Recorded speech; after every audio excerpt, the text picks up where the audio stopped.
right, kids, we're back on after 1 week of having our eggs in the incubator. As you can see here, we've got it going right over the top of it. Our temperature is supposed to be between 99 and 100. And as you can see, it's 99.5, which is really perfect to be at. And you can see our humidity is at 61. We want to keep our humidity between about 55 and 65 at the most. So 55 to 60 is really good. And so that's excellent where it's at right now. All right, kids, so we've got an egg on the candler.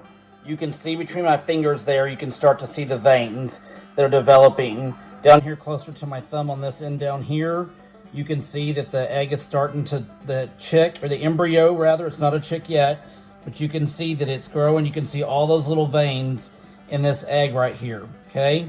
And we're gonna see the difference between a good egg, which you can see there again, you can see all those veins everywhere, really growing, almost like a spider web, okay? They start to grow all on the inside of that egg.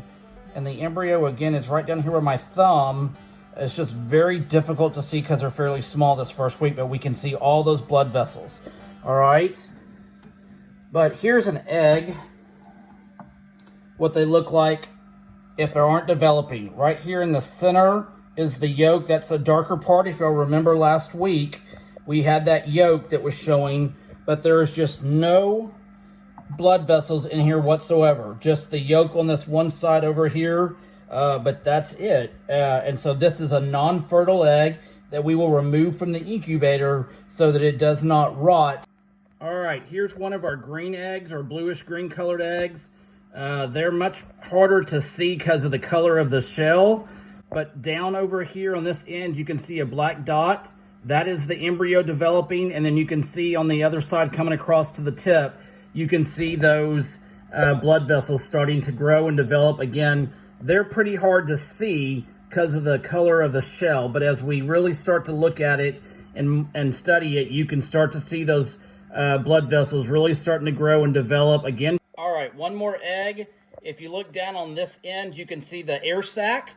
That's the area that holds oxygen or air. So when the chick hatches in 2 more weeks, they break through that little membrane and have an air pocket to breathe as they hatch.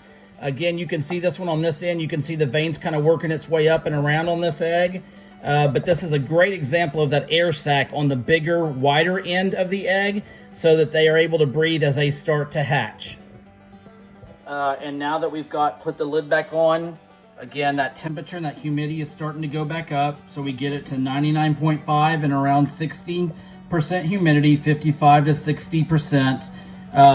But we're down from originally 22 eggs. We are now down to 12. And so some that were infertile, maybe some that didn't completely start to develop all the way.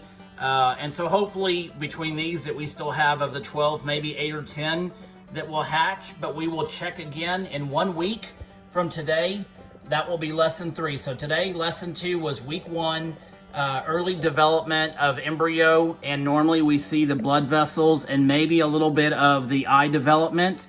Your teachers will have a developmental chart so y'all can see what's happening from week to week and how those embryos are developing. And remember, they're an embryo until they become, they hatch, and then that's when we call them a chick. See y'all next week.